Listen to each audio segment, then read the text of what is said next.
We're here today to talk about where you live, which is a very personal matter. It is obviously something that we experience every day.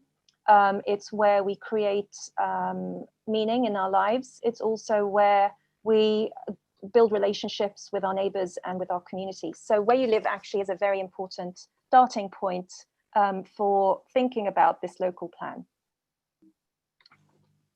Okay.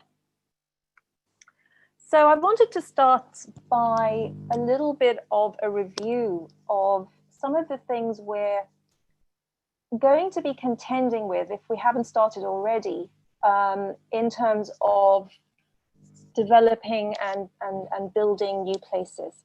So these are demographic trends that I think are going to impact all of us, and we've already begun to see some of them. So the first trend is that we have an aging population. We're living longer. And here are some interesting statistics that I wanted to share with you. 20% of people in England will be over 65 by 2030. 3.2 million people in the UK will be over 85 by 2041, double today's number. And 1 in 5 chance of 20-year-olds living today reaching the age of 100. But what does this mean? And I think this indicator on the far right is actually quite important, that in fact the number of, because we've got larger numbers of aging people, we also will be contending with the issue of dementia, which will double in the next 40 years, from 800,000 in 2012 to 1,700,000 in 2051. That's a considerable increase. And of course, that will also have an impact on how we design places for aging populations. A second trend is the idea that the UK is getting increasingly more diverse. And we can see here proportionally that by 2040, we have an increase in the number of ethnic minorities. Again, why is that important? Well, maybe Uttlesford is not as diverse as other parts of the country, but there may be, as places develop, people moving into the area. And what we've seen with a lot of the work that I've been doing is that ethnic diversity can also lead to segregation, which is not what we want in placemaking. So these are, again, another factor just to keep in mind. A third trend is the idea that we're living longer alone, which means we have larger numbers of single households. What's particularly interesting, as you can see in this graph, is that the age, you've got the ages here, 25 to 34 and 85 plus. And then you have these 2 years.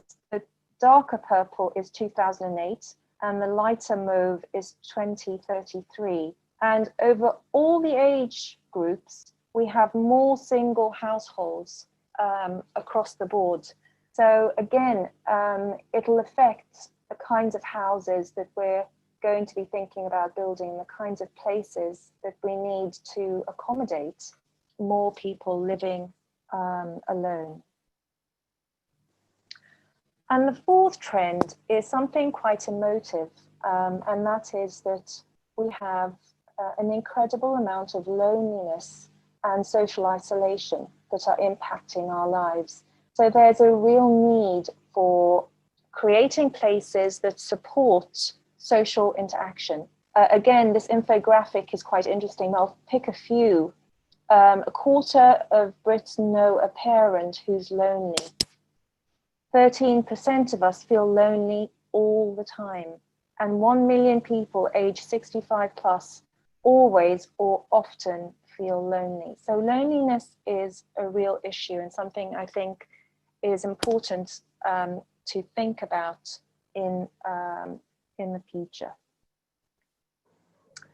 So we have the evidence and the planning guidance as well.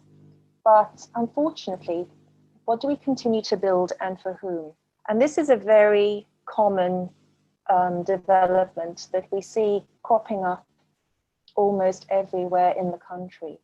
And here are just a few indicators. Primarily that these types of places are designed for the car, either where we park it, as we can see here, for our guests, or our driveway, or we design high-speed roads that create this feeling that the car is more important than the pedestrian. And then when we look at the places for human life, we actually have narrow pavements, no place for children to play. And the distance between houses isn't intimate and doesn't encourage social interaction. So we're building places that aren't really supporting some of the trends we're seeing. People with dementia, aging populations, families in larger households, particularly those from ethnic minorities, loneliness, places for social interaction, intergenerational spaces. All of these spaces don't seem to be always put as a priority. And of course, this issue of segregation continues to be an issue, not just in terms of ethnic diversity. As we can see here on the left, you can see how many households from different ethnic backgrounds are homeowners. And you can see, generally speaking, the Indian community has higher home ownership, as does mixed white Asian, as does white British. And similarly, socioeconomically, you can see that home ownership is greatest with those with the highest incomes, which is understandable, but even less so with those from ethnic minorities. So we have a real discrepancy, and this is causing huge divisions within society, lack of social cohesion, and ultimately people not relating to each other. In Uttlesford, there will be other data that you can find to support some of the issues we've been talking about. But here's just a few things about Uttlesford that I know of. So as we can see from the population diagram here, you've got large numbers of families, large numbers of, you might call, middle-aged people, and relatively large numbers of people over retirement age. So what seems to be less so are those in the early career bracket. So there may be issues around jobs for early career people where they go elsewhere. House prices and average incomes. So house prices are quite buoyant. Again, affordability might be an issue, and that's really dependent on income levels and the prices. So there may be other issues around affordability that need to be taken account of. Also, whether we're building places that can accommodate the demographic of Uttlesford. These are all things that I'm sure you will be covering in the weeks to come. So we're going to now move on to the topic of Uttlesford itself and your neighbourhoods.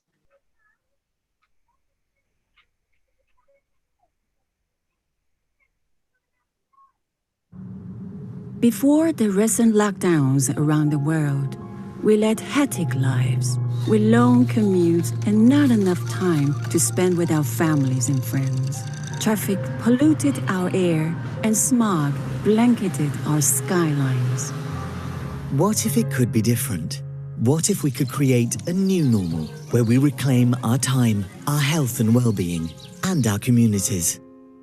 This is the idea behind the 15-minute city, a growing movement to make our lives in cities more convenient, less stressful, and more sustainable. A 15-minute city is one where everything we need is close to home, where communities are safe and inclusive, where the air is clean. A 15-minute city is one where it's easy to get goods and services, fresh groceries, healthcare, and other amenities are all just a short trip away.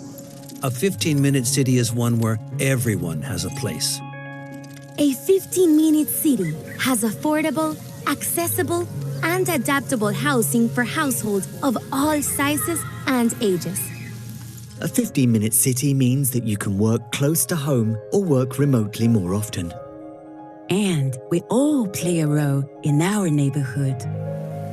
What if we don't go back to life as it was? What if we already have the power to change how we live? Together, we can reimagine and create the future we want.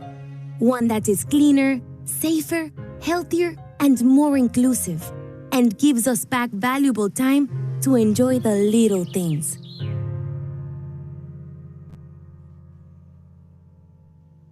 A circle, which I used as part of an engagement strategy, talking about the things that are important. So your home is in the middle, and then you have these concentric circles.